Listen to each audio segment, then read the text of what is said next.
Bom, pessoal, bom dia. Vamos continuar nossa aula. Vocês lembram de onde é que nós estávamos? A gente estava estruturando o cálculo do campo elétrico dentro do dielétrico, considerando que, dentro do dielétrico, perto das moléculas, a gente não consegue calcular, digamos, o campo elétrico de uma forma simplificada, como a gente está calculando longe, Ou seja, você tem aqui, elétrico,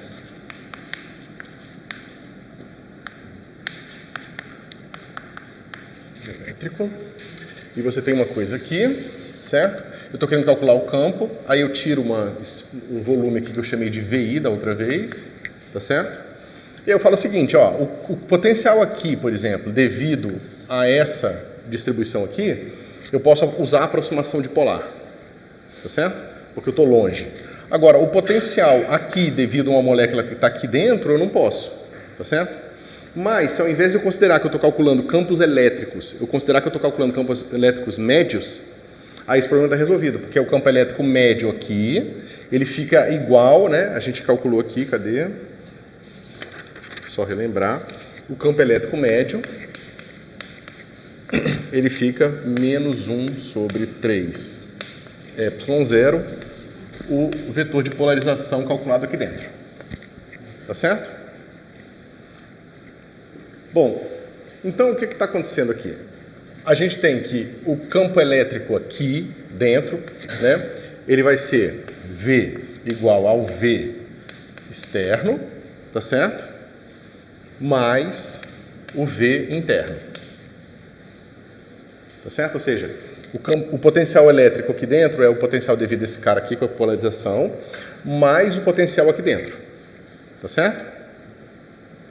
Bom, acontece o seguinte, o potencial fora, que é o externo, ele é escrito como 1 sobre 4π ε0, integral, tá certo? Agora, esse cara aqui é o volume todo, tá certo? Integral no volume todo de x menos x0, escalar campo de polarização, dividido por módulo de x menos x0 ao cubo, x0 de 3x0, certo? Só que não é no volume todo, É volume todo, complemento esse meu VI aqui. Tá certo?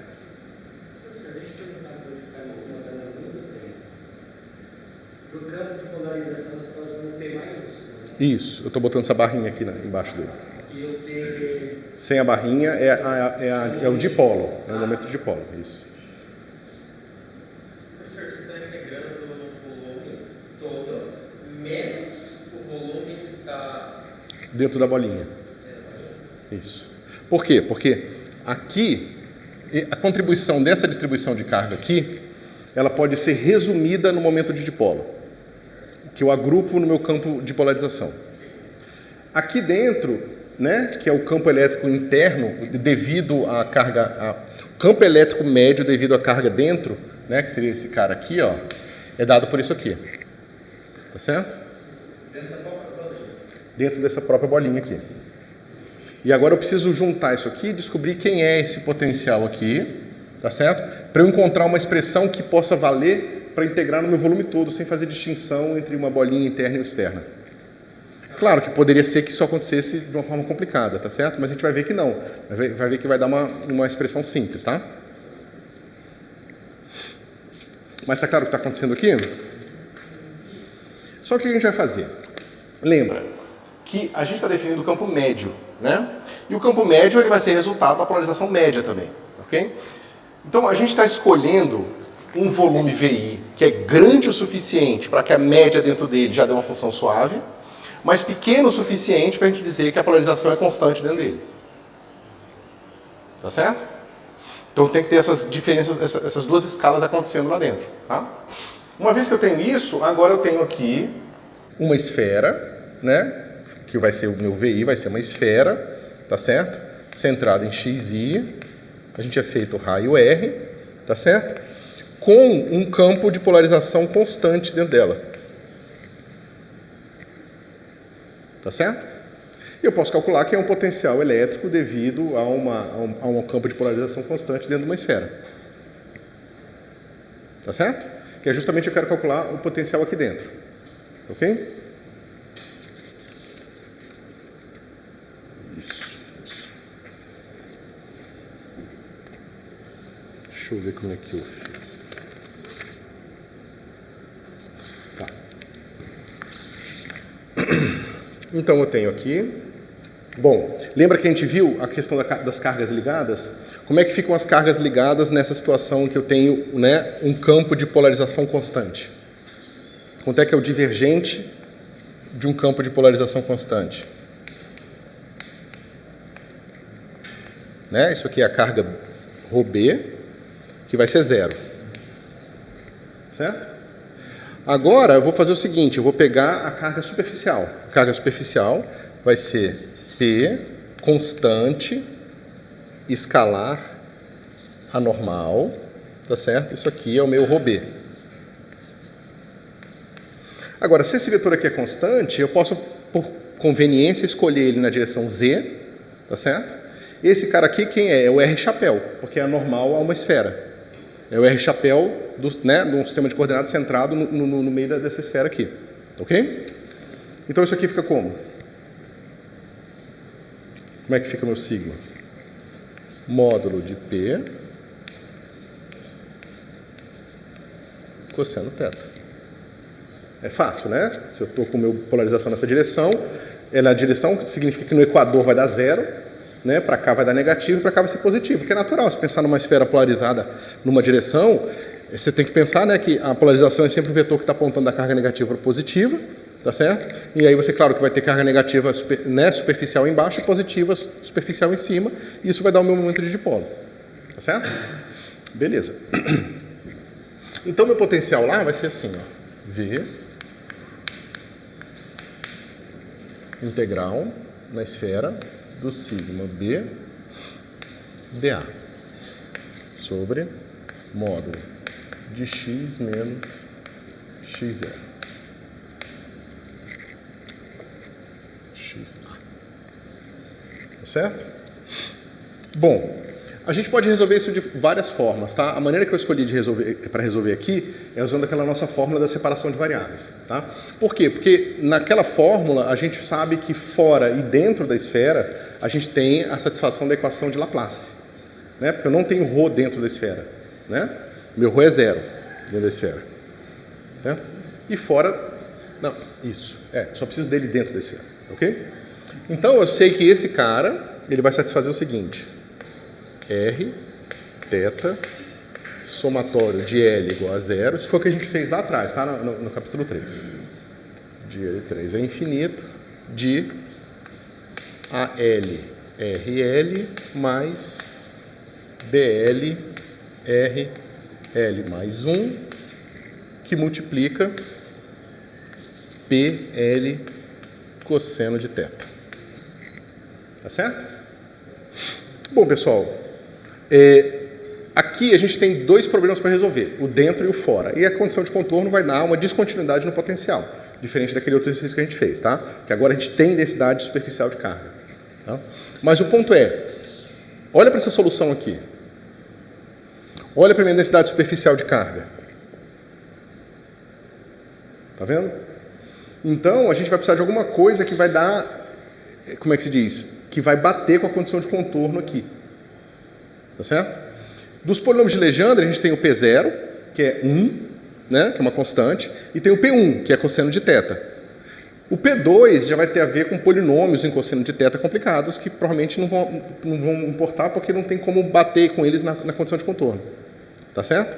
Então, de cara, a gente já consegue ver que esse negócio aqui provavelmente vai ser truncado em L igual a 1. Todos os outros A e B vão ter que ser iguais a 0, tá certo? Mas mais do que isso, dentro da esfera, qual das duas soluções você acha que vai sobreviver? Porque dentro da esfera, mesmo considerando L igual a 0 igual a 1, esse cara aqui diverge na origem. Então esse cara aqui não pode estar presente dentro da esfera. Fora da esfera, esse cara diverge quando for para infinito. Então esse cara também eu não quero que esteja lá fora da esfera. Tá certo? Então, provavelmente, fora a gente vai precisar desse, dentro a gente vai precisar desse. Tá certo? Ou seja, né, a gente quer agora, né, a gente sabe que esse potencial, eu tinha falado errado, o potencial ele é contínuo na borda, mas a derivada não é contínua na borda, porque a derivada dele que é o campo elétrico que é descontínuo. O potencial é sempre contínuo, tá? Não sei se eu falei errado antes, mas se eu falei que o potencial é descontínuo, estava errado. O potencial é contínuo, o que é descontínuo na presença de distribuição superficial de carga é a derivada do potencial normal. Isso porque tem uma densidade superficial de carga. Isso. Senão a derivada seria contínua também, e é justamente o que a gente usou para resolver aquele problema, né? Que era a continuidade do potencial e sua derivada.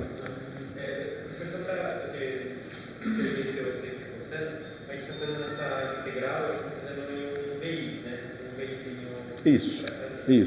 Eu quero saber como é que eu calculo o potencial dentro desse negócio aqui, devido a uma polarização média que eu calculei, mas num volume pequeno o suficiente para ser constante. Certo?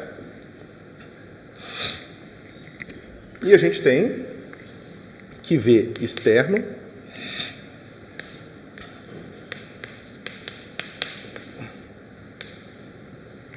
V interno.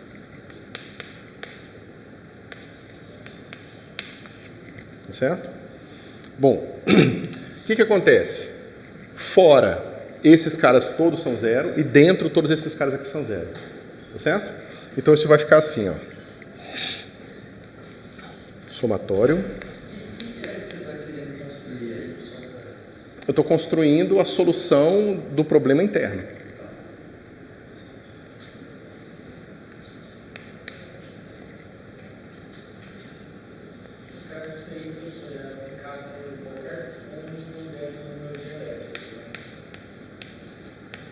Não. Isso aqui é dentro do... É aqui dentro. Dentro do volume VI. Certo?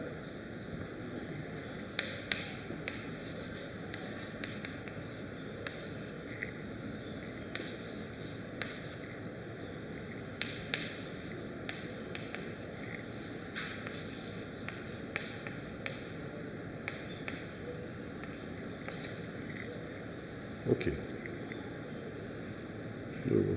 Então, para resolver esse cara aqui, em geral, tá certo? É fácil, porque a gente sabe que os polinômios de Legendre, eles são ortogonais. Então, quando eu estou, né, lembra, coeficientes multiplicando funções ortogonais, basicamente os coeficientes têm que ser igual a zero, né? Então, se eu jogar esse cara para a esquerda e igualar os coeficientes a zero, eu descubro que AL é igual a BL dividido por R 2L mais 1. Certo? Ou seja, isso tem que ser igual a isso e eu dividi por R elevado a L. Tá certo? E eu obtive isso aqui.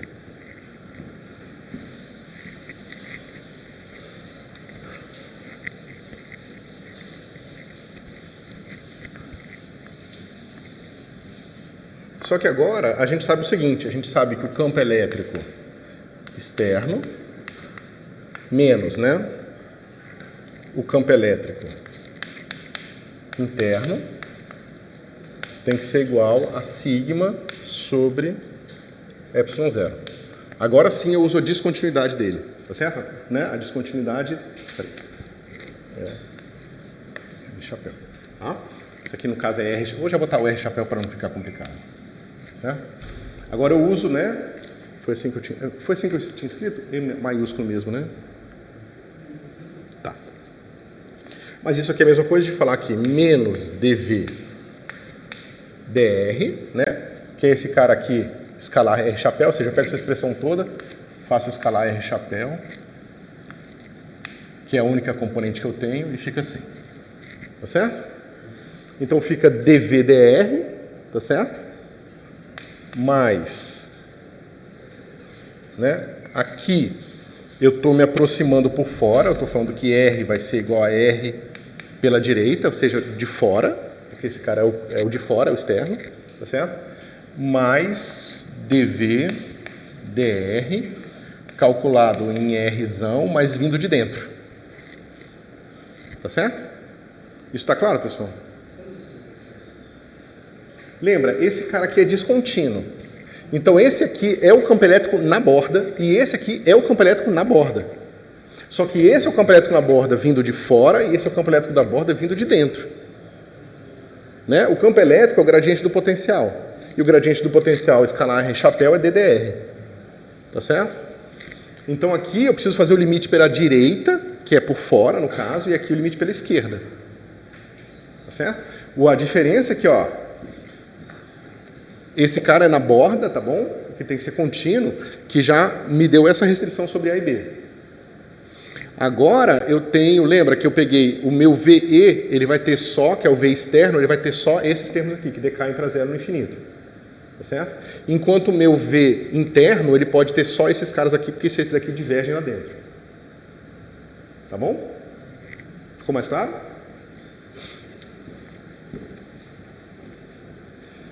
Então vamos lá. Isso aqui tem que ser igual, eu já vou botar aqui, módulo de P cosseno de θ. Tá bom? Bom. Soma de L igual a zero até infinito. Vai ficar assim. L mais 1 BL dividido por RL mais 2 mais L AL R L menos 1. Só que isso aqui tudo é PL cosseno θ, que vai ser igual a módulo de P cosseno θ sobre ε0.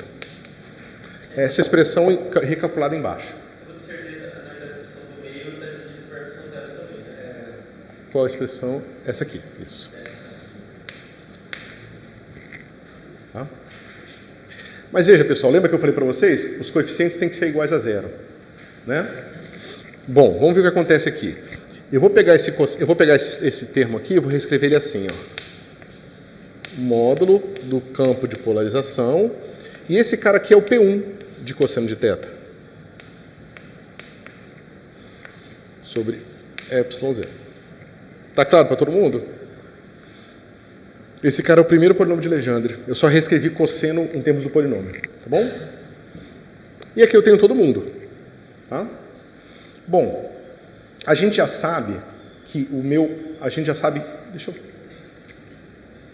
eu escrever embaixo. Tá? A gente já sabe que o AL tem que ser escrito em termos do BL assim, por causa da condição de continuidade. Certo? Então vamos lá. Deixa eu ver se foi assim que eu escrevi. Não, substituir o BL. Tá? Então eu vou só jogar esse R para cá e vou substituir o BL e deixar tudo em termos de AL. Tá bom? Vai ficar assim. Somatório de L igual a zero até infinito. Aí aqui vai ficar assim. Aí o AL fica em evidência, né? Porque tá vendo? O BL ele é proporcional a AL, vai aparecer AL aqui, eu jogo para cá. AL que multiplica L mais 1, R elevado a 2L mais 1, dividido por R elevado a L mais 2, mais L, R, L menos 1. Isso aqui tudo agora P de cosseno de θ. Tá certo? Isso aqui tudo tem que ser igual a módulo de P sobre ε0 P1 de cosseno de θ. Tá claro aqui, pessoal? Né? Ó, o nosso B, ele vai ganhar o fator, vai dar esse fator aqui de R elevado a 2L mais 1, o resto é igual, tá certo? E aí eu botei meu AL em evidência. Isso aqui tá tranquilo, pessoal? Então é o seguinte.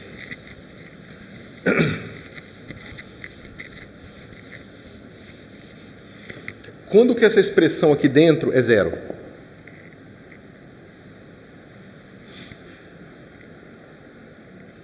R é um número positivo. L é um número inteiro positivo. Quando que essa expressão é zero? Aqui é L. Tá certo? Então, é um número positivo, vezes um número positivo, mais um número positivo. Quando é que isso aí é zero? Nunca, né? Então não tem como a gente satisfazer essa equação aqui se não tiver nada do lado direito para compensar. A única opção é a gente botar o AL igual a zero. Exceto para o P1. Porque o P1 tem um negócio aqui do lado direito. Tem um valor aqui no lado direito. Tá certo? Porque veja, é como se eu pegasse esse P1 e fizesse o seguinte, ó, só para ficar bem explícito. Eu não sei, se isso aqui tiver trivial demais, vocês me avisam, tá? É como se isso aqui fosse assim, ó.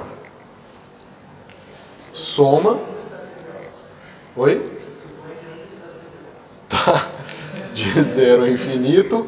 Aí bota um delta de Dirac aqui, de L1 PL de cosseno de θ. Tá certo? Agora, o que eu estou dizendo, o que essa expressão está dizendo? Está dizendo que, né, lembra que quando eu estou multiplicando esses polinômios ortogonais, é a mesma coisa de dizer que a igualdade deles é a igualdade dos coeficientes a coeficiente. Então é a mesma coisa eu dizer que a L que multiplica, aí vamos já cortar aqui, né? Corta um L, aqui fica menos 1, aqui fica L menos 1 também, tá vendo? Deixa eu ver. Então fica 2L mais 1, deixa eu ver se...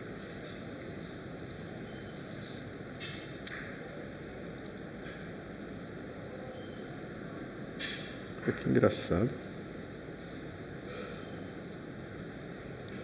Por que 0? Ah, claro. Tá. Tá vendo? Ó, esse cara fica 2L mais 1, aqui fica 2L mais 1, aqui fica menos o L, fica L, e aqui mais 1 menos 2 fica menos 1, então fica o mesmo coeficiente daqui, tá certo? Então vai ficar assim. A que multiplica 2L mais 1 vezes R elevado a L menos 1, né, que é aquele lado esquerdo todo, tem que ser igual a delta de L1 módulo de P sobre epsilon 0. Tá bom? Então, para eu resolver essa equação aqui para todos os L's, exceto o L1, eu tenho que a L tem que ser igual a 0. A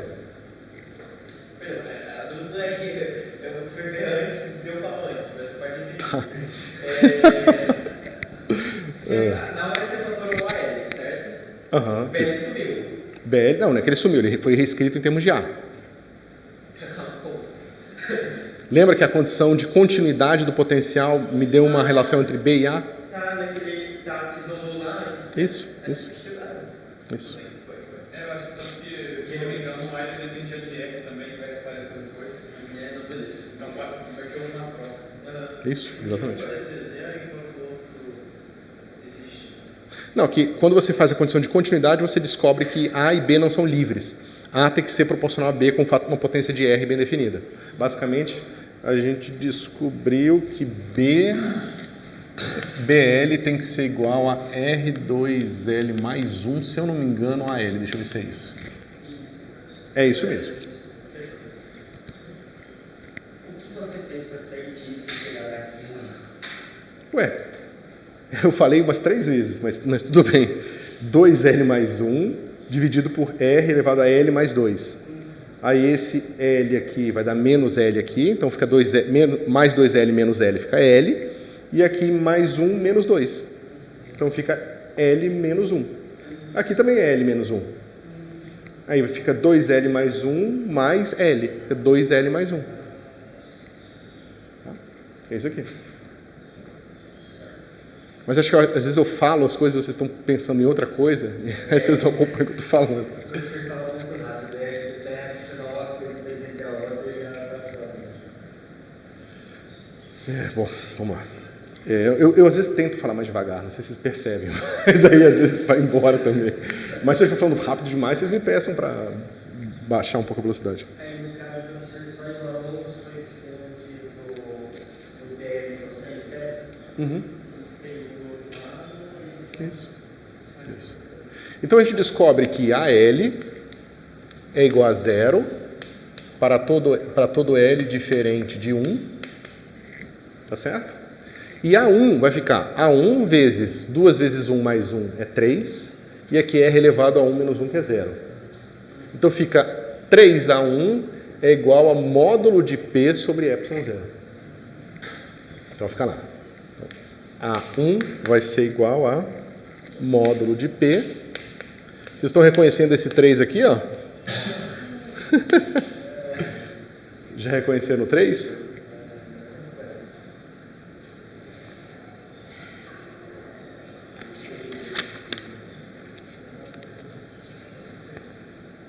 Cadê?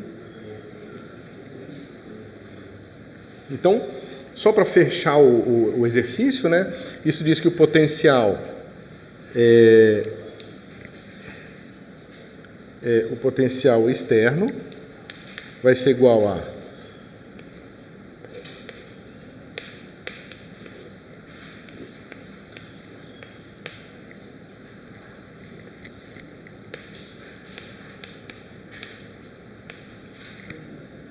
tá certo?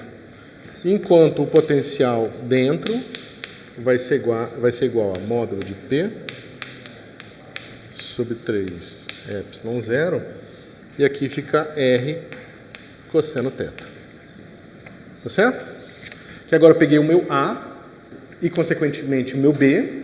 Tá certo? Ó, lembra, eu sei quem é A1, então eu sei quem é B1. Eu substituo na expressão do meu potencial original e já sei meu potencial fora e dentro. Tá certo? Isso está claro? Vocês querem que eu faça mais passos? Vocês querem? Não, né? Tá. Então é só substituir naquela expressão original e vocês vão ter o potencial externo e o potencial interno. É claro que agora a gente tem tudo que a gente queria, né? Um potencial que vai para zero no infinito e um potencial que não diverge na origem, tá? E, além disso, é fácil ver que isso aqui é Z. Ou x3, ou o que vocês preferirem, tá bom? Então, para calcular o gradiente desse negócio vai ser mais fácil. Bom. Professor, eu cheguei aqui um pouquinho mais tarde, então você está fazendo isso tudo em coordenada esférica? Isso. Eu usei, lembra que a gente fez o método de separação de variáveis para o caso de simetria no plano XY? Que só dependia de θ e de R, e a gente resolveu e encontrou aquela solução completa que eu botei aqui em termos do polinômio de Legendre, de cosseno de θ, vezes aquelas potências específicas de R. Tá certo? Então, aquilo lá aplicado nesse problema, que é um problema de condições de contorno. As condições de contorno são: potencial é zero na origem, não diverge na origem e é zero no infinito. Tá certo? E aí as condições de fronteira são dadas pelas condições físicas na fronteira, que é a presença de densidade superficial e a eterna continuidade do potencial, é sempre contínuo, tá certo?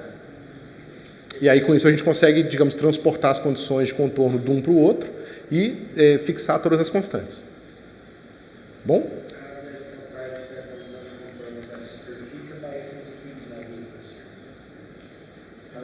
Isso, é isso aqui. Esse é o sigma que a gente calculou usando que o que estava gerando o campo elétrico era um campo de polarização constante dentro de uma esfera. Tá certo? E a gente viu que esse cara aqui, ó, se eu calcular agora o gradiente desse cara aqui, menos o gradiente para obter o campo elétrico, o que eu vou obter?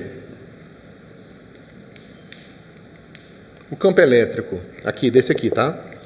Interno, vai ser igual a menos ddz disso aqui na direção z chapéu. Tá certo? Mas a direção z chapéu, ou E3, é a direção do meu próprio campo de polarização. Foi isso que eu escolhi lá atrás. Né? Lembra que eu alinhei meu eixo do sistema de coordenadas para que a direção z coincida com a direção dele? Então isso aqui vai ser o quê? P dividido por 3 ε0. Mas isso era o que eu tinha obtido antes. Então, lembra, isso é muito importante porque é o mesmo resultado calculado de duas formas totalmente diferentes. Então, eu vou deixar esse resultado aqui, posso apagar o lado esquerdo? E vou reexplicar tudo para ver se eu fecho agora de uma maneira mais concisa, tá?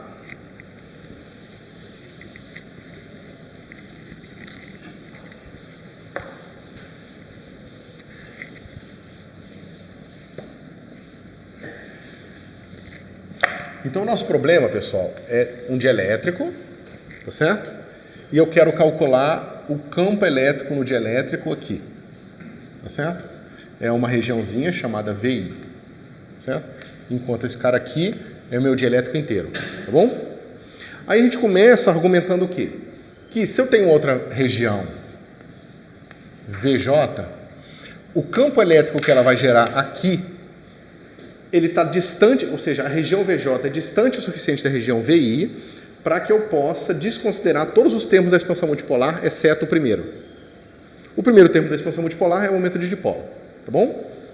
Então, isso me justifica calcular o campo elétrico aqui dentro, devido à região toda, como sendo, né, esse potencial devido à região externa, ele vai ser...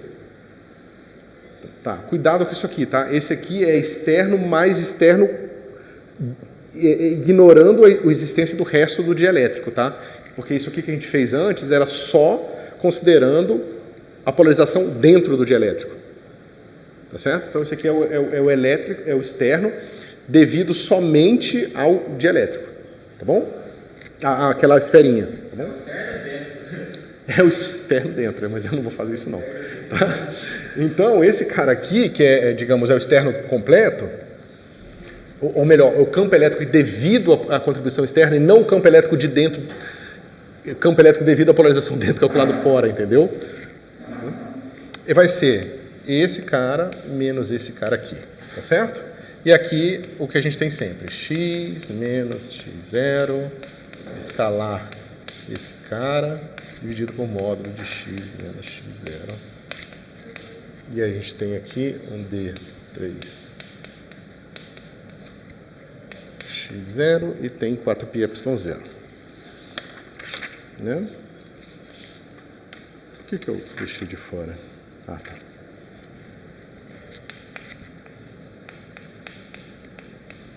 Tá? Aí a gente falou o seguinte, espera um pouquinho. Eu não posso calcular o campo elétrico dentro da minha região VI, devido à distribuição de carga dentro de VI, usando a aproximação dipolar. Eu não posso fazer isso, né? Porque aqui eu estou perto o suficiente da distribuição de carga para perceber todas as nuances dessa distribuição de carga, tá bom? Aí, qual o argumento que a gente deu? Mas na verdade eu não quero o campo elétrico exato, devido a todos os detalhes da distribuição interna. Eu só preciso do campo elétrico médio, tá certo? É o macroscópico, exatamente, é o campo elétrico macroscópico, certo? Macroscópico no sentido que é o campo elétrico percebido por sondas macroscópicas, sondas incapazes de ver todas as nuances da distribuição microscópica de carga, tá bom? Aí você fala, beleza, vamos pegar esse campo elétrico aqui dentro, o campo elétrico médio devido a qualquer distribuição. Veja, é o campo elétrico médio devido a qualquer distribuição, tá certo? E a gente descobriu que esse cara é o seguinte, campo elétrico em I devido a I, campo elétrico I aqui, é igual a menos 1 sobre 3 ε0, o campo de polarização calculado dada a distribuição de carga aqui dentro. Lembra que esse campo que a gente obteve é a polarização média dentro da esfera. Ele não é o campo de polarização microscópico, é o campo de polarização médio. Lembra que a gente encontrou que era o momento de dipolo integrado na esfera, dividido pelo volume da esfera? Então, esse cara aqui é polarização média. Então, eu descobri que o campo elétrico médio dentro da região VI, devido à distribuição de carga de dVi, seja ela qual for, vai ser dado pela polarização média. Tá certo? E aí você,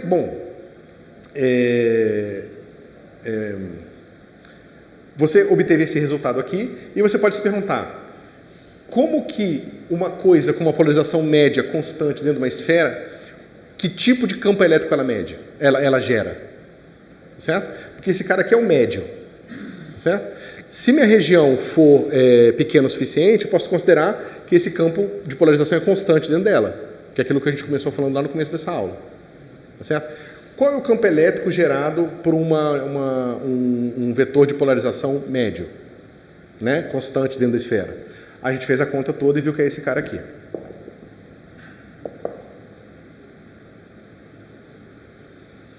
Tá certo? O campo de fora é esse aqui. É o campo em I, devido à região exterior. Esse rei de potencial. Isso, é o potencial. Então, por que só é dessa forma que foi feito o potencial ou de dentro? Não, você queria que eu escrevesse potencial em vez do campo elétrico? Não, é só porque foi a maneira que a gente chegou na conta, só isso.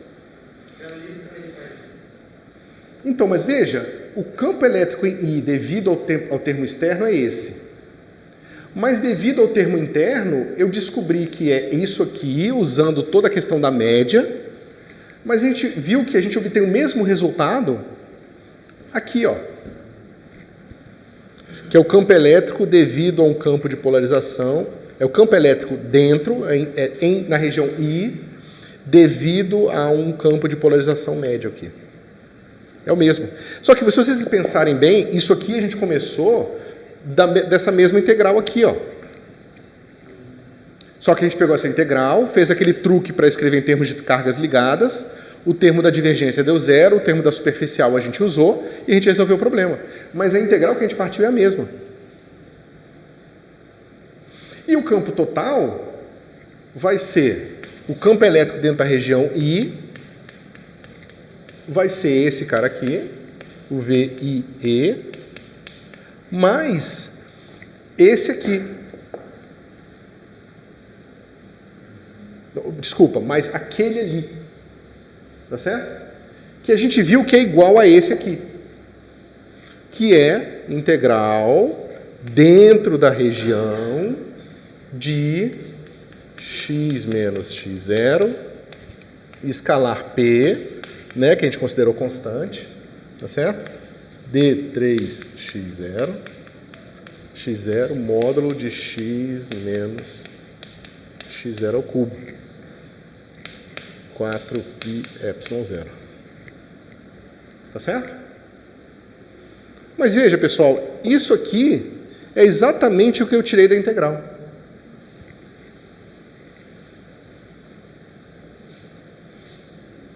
Tá certo? É confuso mesmo, então é melhor que vocês perguntem para a gente ficar digerindo isso aqui. Ou como um outro aluno me falou que eu preferi, para a gente fermentar esse negócio. Esse aqui mostrou esses resultados, dois campos, mas a região deles fica confusa. Ele fala da região. Vamos começar de novo. Eu quero calcular o campo, o potencial ou campo elétrico dentro da região VI, tá certo? Para isso eu separo o meu cálculo em dois termos. Um termo em que eu posso usar a aproximação dipolar, tá certo? Porque são regiões externas, longe o suficiente para eu poder usar a aproximação dipolar, tá certo? E onde eu não posso usar a aproximação dipolar. Só isso. Então eu tenho esse cara aqui, que é onde eu estou usando a aproximação dipolar. Eu estou pegando simplesmente o campo de polarização aqui e pegando qual campo elétrico ele gera aqui. Aqui eu acho que está tudo bem, né? Porque aqui é a conta tradicional, devido a uma distribuição de carga, que eu expando aquela distribuição de carga em multipolos. O termo de monopolo é zero, porque a gente está considerando que a carga líquida é zero, tá certo? Então, o termo de monopolo é zero. O primeiro termo da expansão é o termo de dipolo, que vai me dar esse campo de polarização, tá certo? E os momentos de quadrupolo, octopolo e assim por diante eu estou jogando fora, tá certo? Isso está claro? Ou seja, essa expressão aqui, pessoal, só para ficar bem claro, que é o potencial em I devido à região externa, é isso aqui, tá? Esse aqui é no meu volume menos o meu volumezinho, x menos x0, tá certo? D3x0, 1 sobre 4πε0, tá certo? Aí lembra que a gente reescreve esse x menos x0 de uma forma esperta, faz a expansão desse cara em termos de polinômios de Legendre. O primeiro termo é o termo de monopolo, que vai dar a integral desse cara dentro dessa região aqui. Né? Essa região aqui, ó, é a nossa região VE. Vai dar a integral, né, do ρ nessa região VE aqui, né, que é isso aqui. Eu estou supondo que a carga total aqui é zero. Então o termo que vai ser de P0 aqui vai dar o monopolo, que é zero. O próximo termo vai ser o termo que vai ter P1 aqui. O termo de P1 é esse aqui. Tá certo? E aí eu tenho os outros termos que eu estou jogando fora. Então, esse campo, isso aqui, nada mais é do que o campo elétrico dentro, calculado devido a uma distribuição de carga fora, que eu estou considerando longe o suficiente para que a aproximação de expansão multipolar seja boa. Até aqui está tudo claro? Beleza, então sabemos disso aqui. Agora, para calcular aqui dentro, a gente teve que primeiro fazer aquelas considerações de microscópico e macroscópico, tá? E escolher que o campo elétrico que nós estamos interessados não é o campo elétrico microscópico, mas sim o campo elétrico médio macroscópico, certo? Beleza. Uma vez que isso está resolvido, a gente tem que repensar um pouco o que a gente fez aqui, né? Porque aqui é o campo, o potencial devido aos aumentos de dipolo, tá certo? Mas você tem que pensar que, eu mostrei para vocês na aula passada, que se eu tomar as médias antes ou depois, dá no mesmo. Então você tem que pensar que agora esse cara aqui já é o campo elétrico devido à polarização média aqui fora. Tá? Mas que em essência não muda muita coisa, porque como eu já estou pegando longe, a média não muda praticamente nada. Tá certo? Estão acompanhando? Aí eu fiz a conta aqui dentro, foi super complicado. Eu peguei a média de um campo elétrico devido a uma carga pontual, depois eu peguei a média de um campo elétrico devido a uma distribuição de carga, né? Fiz a conta e descobri isso aqui. O campo elétrico dentro, devido a uma distribuição de carga, o campo elétrico médio dentro, devido a uma distribuição arbitrária de carga dentro, é igual a polarização, é igual a menos 1/3 de a polarização média sobre ε0. Tá certo? Aí eu fiz a seguinte pergunta. Qual é o campo elétrico gerado dentro de uma esfera devido a um campo de polarização constante? É uma outra pergunta. Ou seja, qual é o campo elétrico dentro de uma esfera gerado por uma expressão desse tipo? Aí, a gente, em vez de usar essa expressão diretamente, a gente transformou ela, tal qual a gente viu na aula retrasada, num termo de cargas ligadas, que envolve o divergente de P e o P escalar normal, tá certo? Resolveu o problema e descobriu que é o mesmo resultado. Então eu posso calcular o meu campo elétrico dentro, campo elétrico médio dentro, devido a uma distribuição arbitrária de carga, fazendo todas essas considerações, ou posso simplesmente calcular ele através de uma polarização, de um campo de polarização média. Só que se eu usar essa expressão aqui, que essencialmente tem esse mesmo formato aqui, só que agora eu estou calculando em VI, que é isso aqui, tá? Eu somo e agora o meu potencial dentro de uma região VI qualquer vai ser igual a essa integral mais essa, que é a integral no volume todo de x menos x0 escalar P de x0 sobre módulo de x menos x0 ao cubo 4π epsilon 0. Tá certo? Aí vocês podem falar, poxa, mas vocês deu essa volta toda só para falar que a fórmula que a gente já tinha funciona? Não. Porque o mais importante é que mais importante do que a dedução da fórmula em si são as considerações físicas e as modelagens que a gente fez para obtê-las. E agora você sabe quais são. Você sabe o significado de P. Você sabe que P não é um campo extremamente complicado que diz todos os dipolos de todas as moléculas. Não. É um campo que pega um monte de molécula dentro de um voluminho, pega todos os dipolos dessa molécula, soma todos os dipolos e divide pelo volume e me dá um campo médio de polarização. Ou seja, esse P aqui é um P macroscópico e não um P microscópico. Então você entende o que está acontecendo. Você sabe que o campo elétrico que você está tirando daqui também não é o campo elétrico microscópico, é o campo elétrico macroscópico. Tá certo? Tá claro isso tudo, pessoal?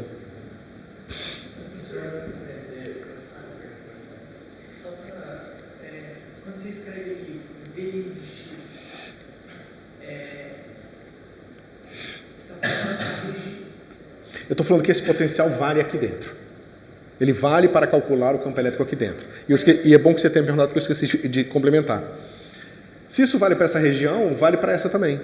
E vale para essa aqui também. Então eu posso tirar esse negócio daqui.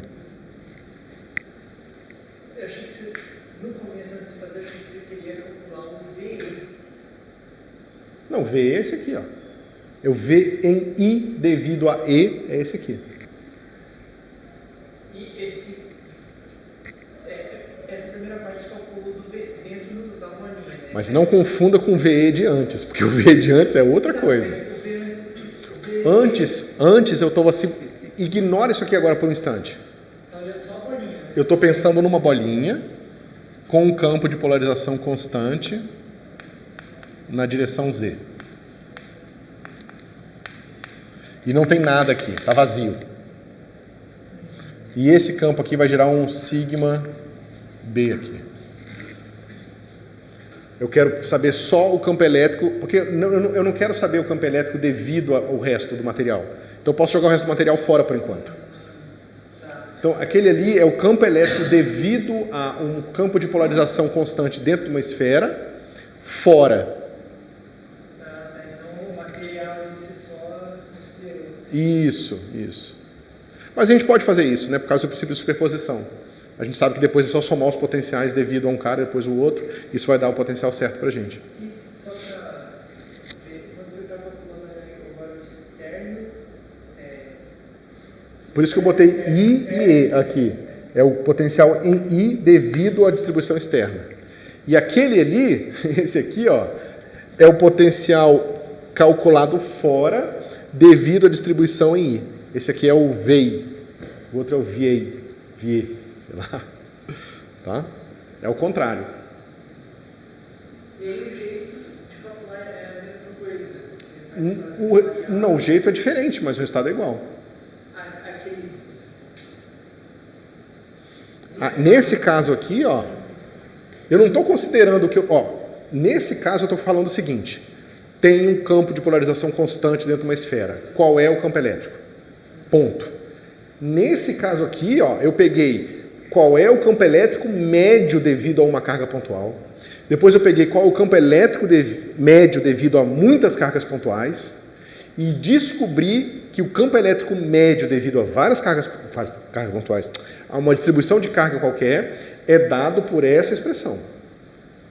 O campo elétrico médio devido a uma distribuição de carga arbitrária é igual a polarização média dentro daquela região.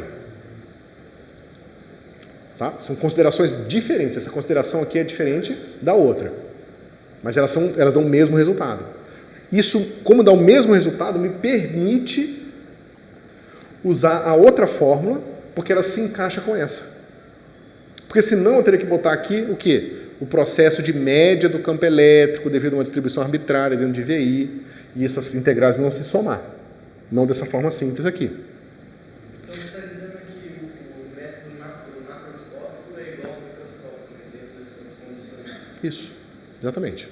Ou seja, eu estou dizendo, boa maneira de resumir, eu estou dizendo que se eu pensar da coisa direto no macroscópico, ou seja, se eu pensar direto num campo de polarização e quiser calcular como que ele gera um campo elétrico dentro de uma região pequena o suficiente, isso já me dá o mesmo resultado do que eu pegar e tirar o campo elétrico exato devido a uma distribuição arbitrária, mas eu tirar a média do campo elétrico exato e assim por diante. Que de certa forma está ligado àquilo que a gente discutiu na outra aula, tá certo? Eu mostrei para vocês que se você pegar a média do divergente de E igual a média de ρ, é a mesma coisa que você pegar o divergente da média igual a média do ρ, de novo, entendeu? Ou seja, existe essa comutação no eletromagnetismo. Você pode calcular as equações e tirar a média depois, ou tirar a média primeiro e calcular as equações depois. Certo? Ou seja, a teoria, ela de certa forma é invariante por esse agrupamento de graus de liberdade. Certo? Só para finalizar aqui, e aí aquele potencial final, aí é o potencial todo do negócio. Isso, é um potencial em qualquer ponto aqui dentro do dielétrico. Tá. E fora também, vale para tudo.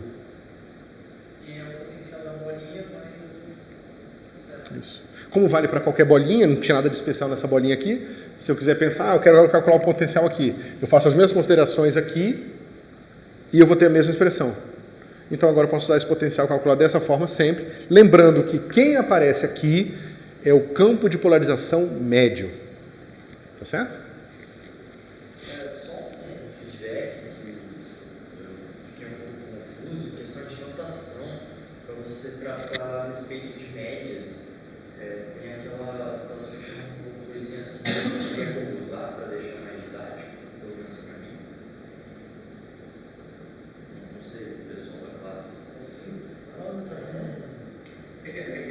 Aqui você usa quando tem alguma coisa microscópica, a versão geral. Já viu assim? Então, eu concordo com você, é confuso, mas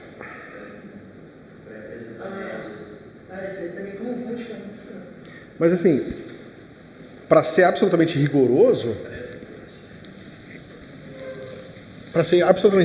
quando você escreve lá no começo, você fala o seguinte, eu posso ter uma coisa do tipo divergente de E,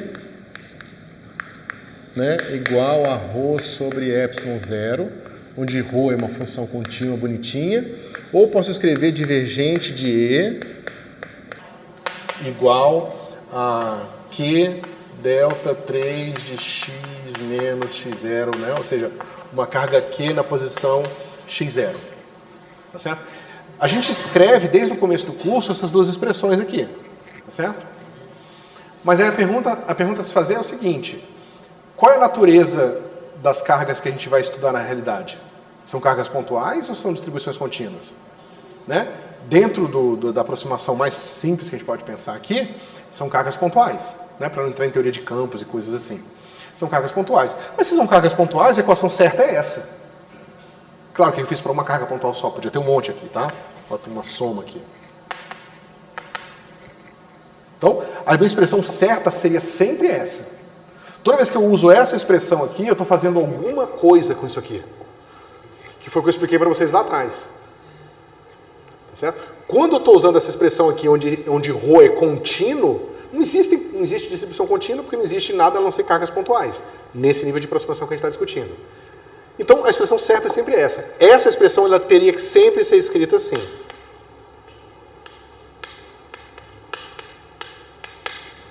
Né?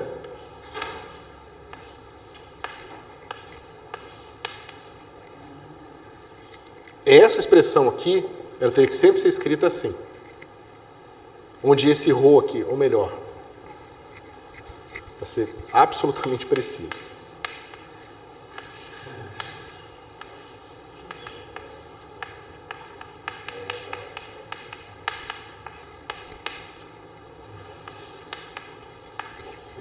E isso aqui errou.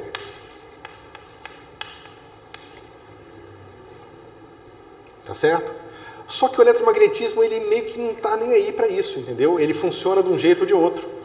Então a gente acaba não fazendo essa distinção, porque ela seria uma carga extra de notação, entendeu?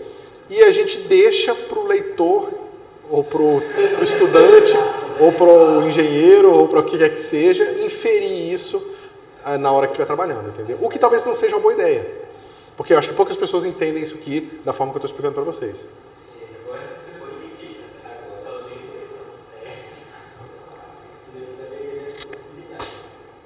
Porque a gente mostra, né, que você pode tirar, né, porque isso aqui tudo vem do fato de que eu posso, que isso aqui, esse cara de cima é igual a isso aqui. Que foi o que eu discuti ontem com vocês. Tá certo? E que existem várias teorias que isso não acontece.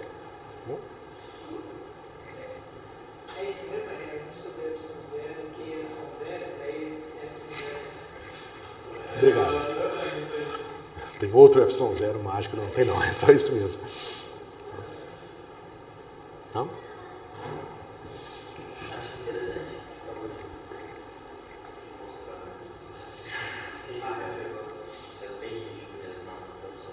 Sim. Aí imagina, aqui ser o potencial médio IE, aí ia ser uma confusão, uma catástrofe aqui. Mas assim, é um problema. Às vezes, o que eu sempre sugiro para os alunos é que quando você está aprendendo alguma coisa, você usar uma anotação carregada é bom.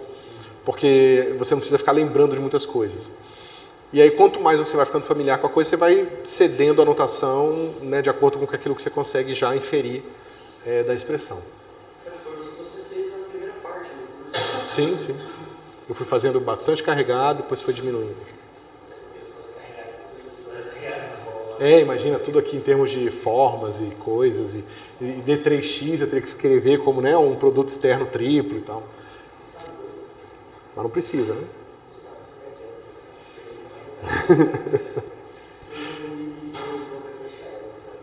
Pessoal, posso prosseguir? Isso aqui tá razoável?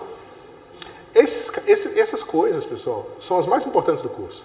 Aprender a fazer aquela coisa assim de resolver equações, condições de contorno, fazer aquela coisa mecânica, é útil e importantíssimo, tá? Mas como coisa a se discutir em sala de aula, eu acho que isso aqui é muito mais importante do que eu ficar fazendo continha para vocês, entendeu? Essas coisas.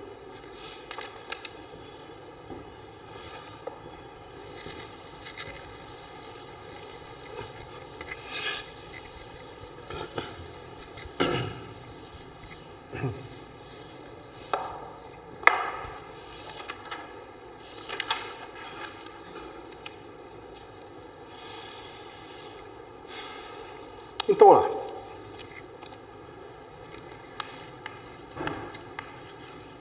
Carga ligada mais... lembrei. Por que eu mantive a notação em inglês do B de bounded em vez de L? Para não confundir com L de livre. Para não ficar, por isso que eu usei o inglês e o português, senão seria ROL e ROL, né? Ficaria ruim. Então, pessoal, se a gente quer resolver um problema agora que eu não tenho só um dielétrico, mas eu tenho um dielétrico mais cargas livres, né, seja uma carga teste que eu coloquei, qualquer coisa que seja, eu preciso agora resolver um problema em que eu tenho um ρ total, que vai ser dado pelo meu ρ da carga ligada, mais o meu ρ da carga livre. Tá certo? Bom, a gente sabe que ε0 vezes o divergente de E, o campo elétrico, ele não está nem aí para você, ele não está nem aí para o seu material, né? Ele não se importa se você está chamando uma carga de livre ou outra carga de ligada. Né? Ele simplesmente vai ser sempre igual a ρ total. Toda carga que tiver lá gera campo, ponto final, certo? Mas isso aqui a gente sabe que é a carga livre mais a carga ligada, tá certo?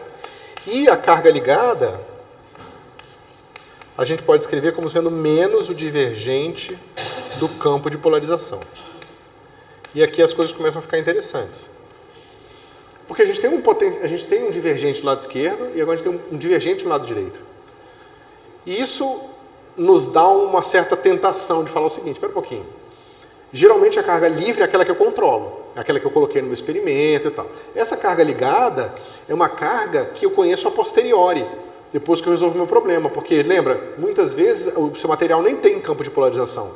Só depois que eu impus um campo elétrico externo que eu gerei o campo de polarização, né, devido à deformação dos orbitais ou devido ao alinhamento de moléculas polares. Tá certo?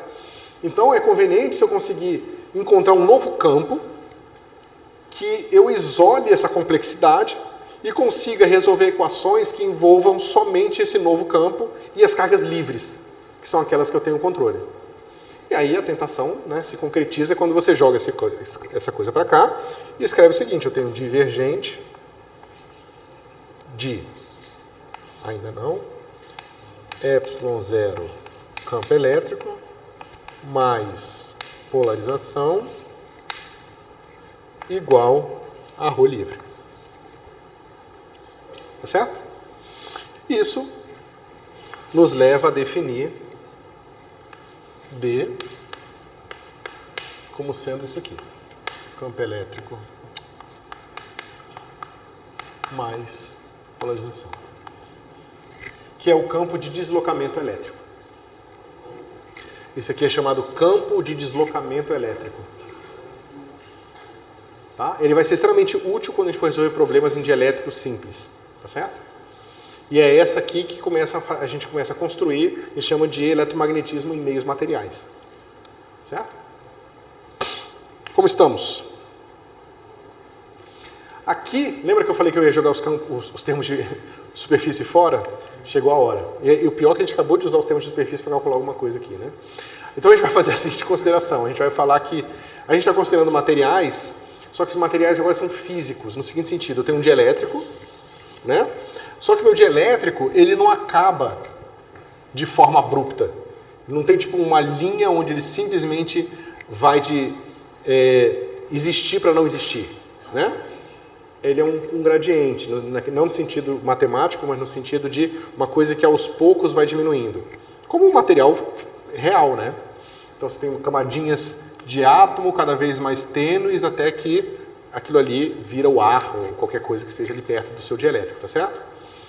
Então, esse gradiente aqui todo, você considera que ainda está descrito no ρB, tá certo?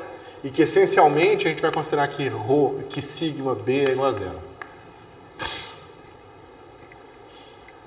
Tá certo? A gente vai considerar então, por causa dessa mudança de ponto de vista de modelagem, que a gente vai poder conseguir descrever tudo pelo ρB. E o sigma B a gente pode botar igual a zero. Tá certo?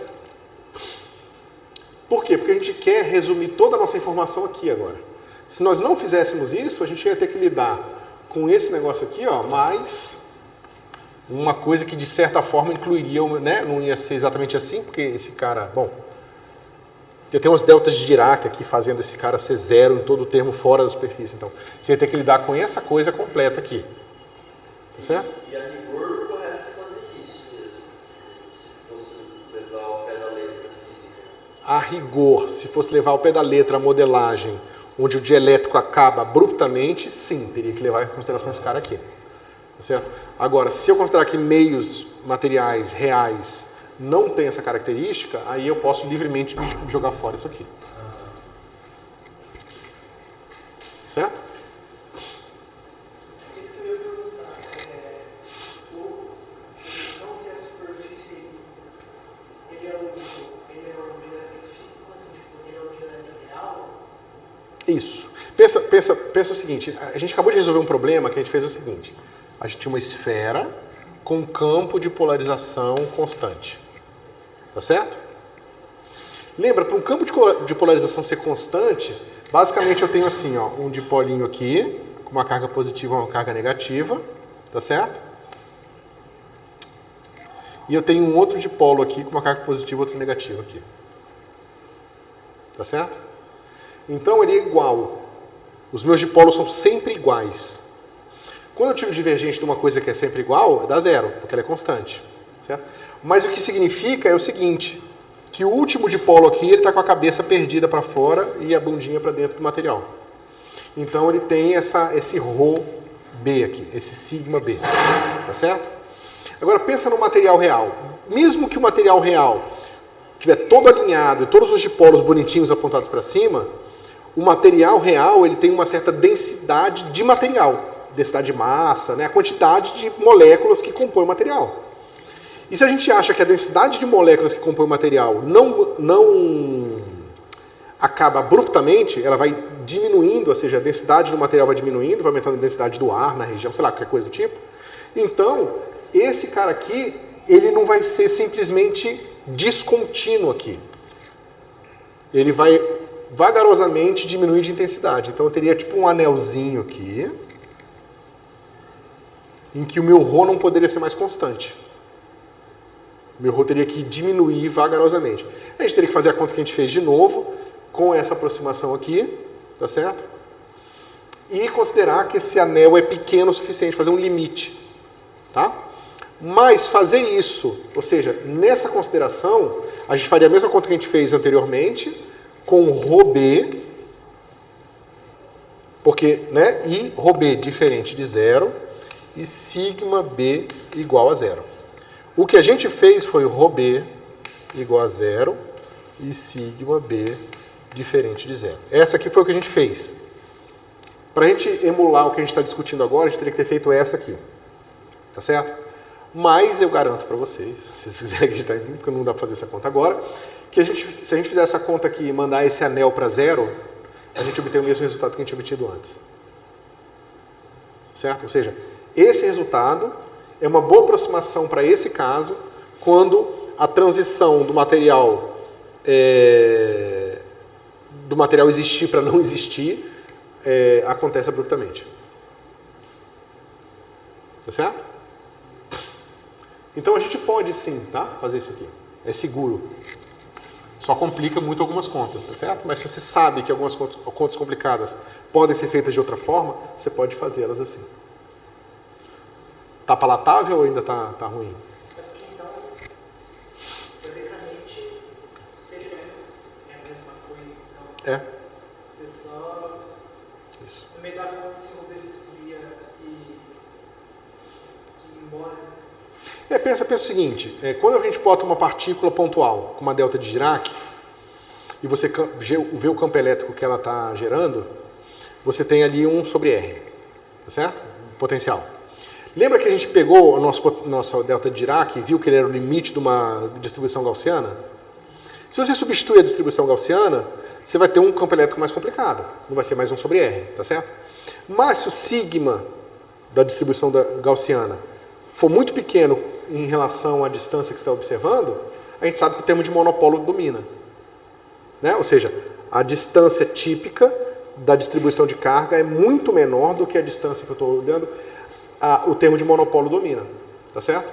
Então, se eu usar a delta Dirac, é uma boa aproximação nessa situação. É a mesma coisa aqui. Esse cara é uma boa aproximação, né, no caso em que a borda não acaba abruptamente, mas ela acaba suavemente numa escala microscópica. É suave, mas numa escala microscópica. Então eu posso juntar aquilo tudo numa coisa superficial aqui.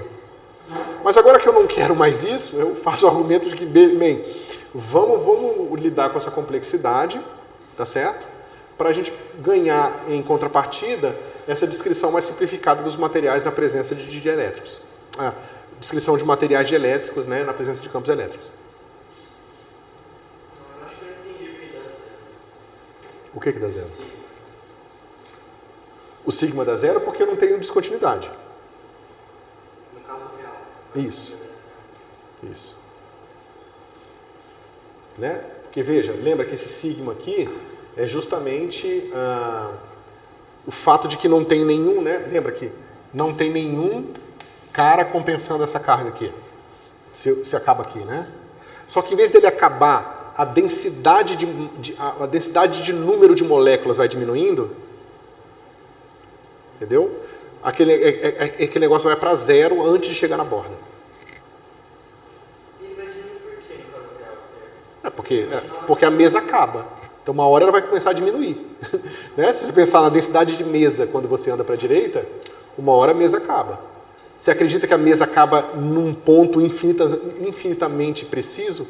Ou você acha que, né, se a gente pegar um microscópio super poderoso, a gente olhar para as moléculas que compõem esse material aqui, a gente vai ver menos material, mais ar, menos material, mais ar, só ar. Oi? Vai ser discreto, sim. Você tem que pensar em, né, que as moléculas são bolinhas, mas aí se você pensar que são excitações em campos, ou mecânica, né, a descrição mecânico-quântica dela, aí vai ser mais complicada, essa aproximação suave vai valer melhor. Certo? Mas sim, de fato, é bem complicado. Mas como é que se diz? A conclusão importante para se tirar é que as aproximações de continuidade e de diferença de escala nos permitem lidar com isso mesmo assim. Mesmo que a gente não consiga uma modelagem microscópica clara dessas coisas. Né? Só para fortalecer, é que eu não sei se eu consigo visualizar um dielétrico real, um material, mas entre quando vai acabando, por exemplo, ele é esfera, ele vai acabando, mas ele não acaba na borda, assim. Uhum. Entre a borda da esfera e onde ele é basicamente zero, tem alguma. Isso influencia alguma coisa? Pensa o seguinte, eu tenho esse material aqui, eu vou fazer um zoom nesse pedaço do anel aqui. Aí eu tenho uma quantidade de moléculas maior aqui, menor aqui. Aí eu digo que o meu material acabou um ΔX depois da última molécula. Então, nessa descrição aqui, o meu ρB, ele vai decaindo até que ele é zero aqui na borda. Se eu falasse que o material acabou aqui, em cima de um desses caras, aí eu teria que lidar com um cara microscópico. Mas a gente sabe que a gente está lidando com um ρ médio. Então, isso né? Mas é só a gente botar o material, a gente falar que a mesa acabou aqui no ar, um pouquinho. A gente estende o conceito de mesa um pouco para a direita para poder botar o Rho para dentro do material, entendeu?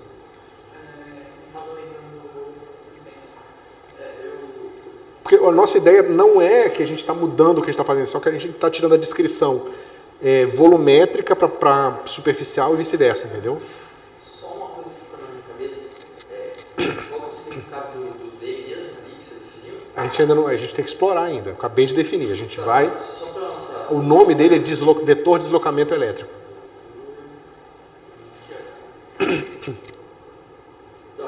A tradução em português eles chamam de deslocamento mesmo, né? É que uma coisa que ficou na minha cabeça. Se eu pego um cristal, por exemplo, e ele tem uma densidade de carga livre. Livre e ligada, as duas coisas, sim. E eu formar ele, ou aplicar uma tensão mecânica, eu mudo o resultado desse D? Muda. Se você mudar o campo de polarização, muda o D. E como que... Quais são as consequências de mudar o D? Porque eu estou associando isso, não sei se o senhor já ouviu falar, sobre o efeito piezoelétrico, que eu aplico uma tensão mecânica e surge uma tensão elétrica no meu cristal. É associado a isso? Mas se eu não estiver lembrando errado, o que está acontecendo aí é que você está mudando a susceptibilidade elétrica do material. Porque o que a gente vai descobrir é que existem dielétricos lineares. O dielétrico que a gente mais vai trabalhar é o dielétrico linear, tá certo? É um dielétrico que você consegue estabelecer uma relação linear entre essas expressões aqui, tá? Esses caras aqui. E aí eu vou explicar isso, é o próximo pedaço que a gente vai discutir agora. A gente estabelece isso, você vai no material e mede essa susceptibilidade, entendeu? Quando você aplica uma tensão no seu material, você muda essa susceptibilidade. Então o material ele pode ser mais suscetível e pode gerar um campo elétrico mais intenso por causa disso. É aquele zero, Oi? o zero é a permissividade, né? O que é suscetibilidade? A gente vai chegar lá, eu preciso definir, é que vocês estão perguntando coisa que a gente vai falar daqui a pouco. Mas a gente não viu ainda. Não vimos ainda. Eu perguntei isso porque eu já vi essa expressão em algum lugar. Mas com certeza, deve ter visto pra caramba, porque as equações de Maxwell escritas, equações de Maxwell em meios materiais, é essa equação que se escreve em termos de D. Só antes de você continuar, a polarização ali, a gente sempre está vendo um de esfera e esfera. A polarização seria. O que a gente está vendo é só num caso simétrico, tipo esfera, cubo. Então, você está perguntando, deixa eu ver se eu entendi, você está perguntando sobre o fato de a gente estar trabalhando com polarizações médias, é isso? Eu acho que vai cair na mesma questão, porque tudo que a gente está vendo é sempre esfera ou cubo. Não, isso é porque são os exercícios mais fáceis de resolver, que você consegue soluções analíticas. Mas vale para tudo, tá? E aí, quando você está no deslocamento, a forma do objeto não vai. Pode ser qualquer uma. Ah, tá. Isso De certa forma, é aquilo que a gente discutiu um pouco na aula passada de novo, que é a questão de que você pode pegar uma forma esquisita, né, e preencher ela com bolinhas, ou seja, você pode rechear ela, porque as bolinhas vão ter superposição entre elas, mas você pode rechear todo o seu material com essas bolinhas, entendeu? Você não pode ter bico no seu material. Você não pode ter um bico aqui de forma que você não consiga colocar uma bolinha aqui, entendeu? Que é justamente o que eu estava falando, que, né, tem a ver com todo o estudo de topologia e tal.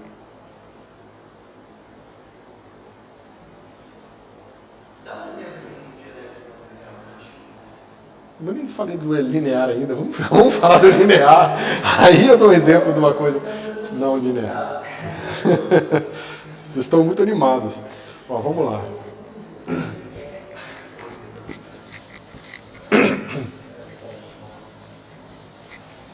Deixa eu ver se a gente está de tempo.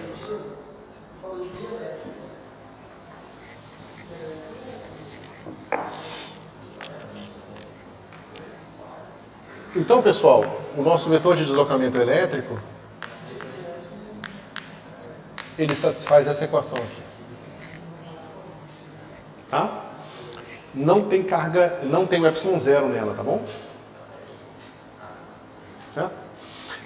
Essa expressão eu posso integrar no volume dos dois lados e eu obtenho aqui uma coisa do tipo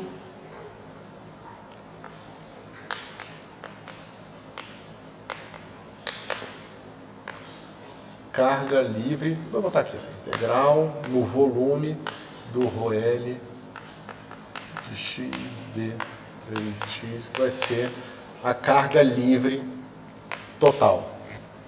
Tá certo? Então veja, olha a vantagem. Se eu estou usando o meu deslocamento elétrico, eu posso determinar o meu deslocamento elétrico direto,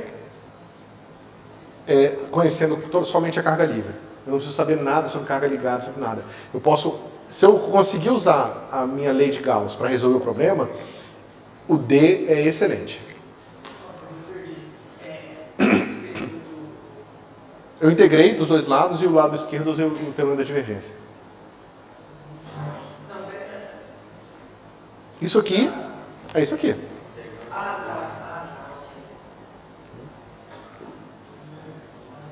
Certo? Então, esse cara aqui é ótimo. Só que tem que tomar cuidado. Quanto é que é rotacional de D?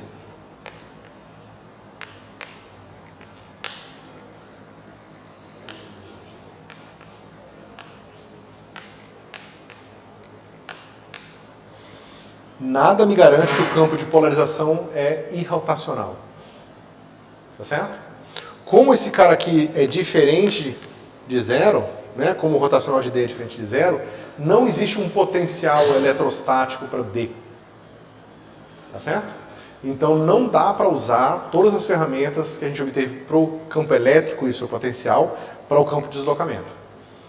O deslocamento ele vai ser mais conveniente para resolver esses problemas diretamente quando você pode usar a lei de Gauss, por exemplo.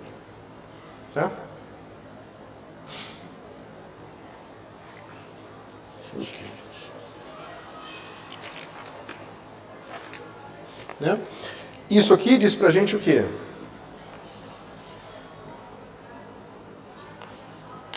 O campo D perpendicular fora menos o campo D perpendicular dentro, ele vai ser igual ao sigma das cargas livres. Tá certo? Enquanto agora o D fora paralelo menos o D dentro paralelo, ele vai ser o quê? Ele vai ser o campo de polarização fora paralelo menos o campo de polarização dentro paralelo. Certo? Ou seja, isso aqui não é mais zero, como era no campo elétrico. Tá certo? Porque justamente a gente não sabe mais como que esse cara aqui se comporta. Tá certo? A gente pode ter, por exemplo, situações que tem dois dielétricos colados e o campo de polarização de um dielétrico para o outro muda, por exemplo. Certo?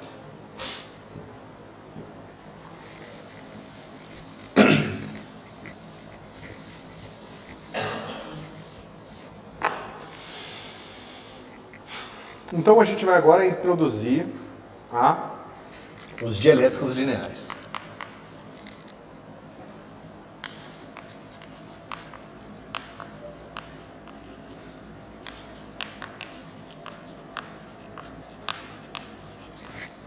Então, os dielétricos lineares são os dielétricos onde a polarização vai ser igual a epsilon zero vezes Qi e campo elétrico.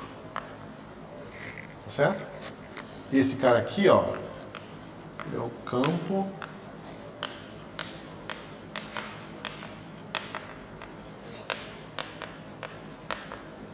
total.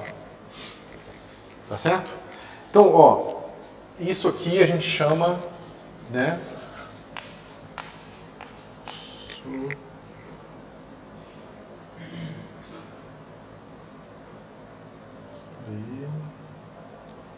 esse cara.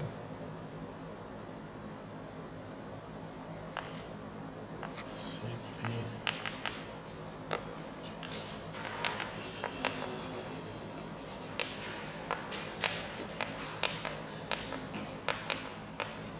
Susceptibilidade elétrica. Tá certo? Bom, aqui a gente tem que lembrar o seguinte. A gente tinha conversado lá atrás que eu boto um campo elétrico e aí o campo elétrico gera polarização. A polarização gera mais campo elétrico, que gera mais polarização, que gera mais campo elétrico, que gera mais polarização, que gera mais campo elétrico, que gera mais polarização. Tá certo? Aqui a gente está supondo que vão haver materiais em que, depois desse efeito complicado todo, eu vou ter que a polarização final vai ser proporcional ao campo elétrico total final. Tá certo? É uma hipótese de trabalho que a gente chama. É uma hipótese que você faz, você vai no experimento e vê quanto que ela concorda com o experimento. Tá certo? E para vários materiais, né, que existem, é uma boa aproximação. Tá bom? É uma hipótese de trabalho. Hipótese de trabalho.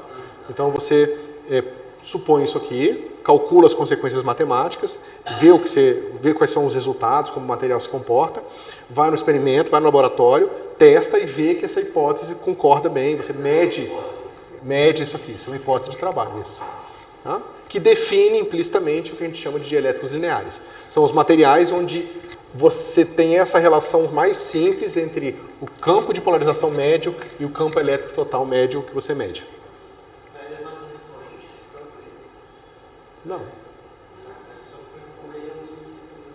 Você quer campo, ele quer dielétricos não lineares, né? Por isso que ele está querendo botar uma potência no campo ali. Só uma coisa, essa suscetibilidade elétrica, eu não entendi, mas pode trabalhar, o cara vai lá, tá olhando a polarização e do nada tem um termo ali. Isso aí vai ser uma constante? Não. Uma constante do material? Eu posso fazer essa hipótese a priori, tá? É uma constante. É uma constante. Esse cara aqui é uma constante, isso. Ou seja, existe um material, ou existem materiais, onde, se você aplica um campo elétrico, e aí você vai ter um campo elétrico final, você mede agora o campo elétrico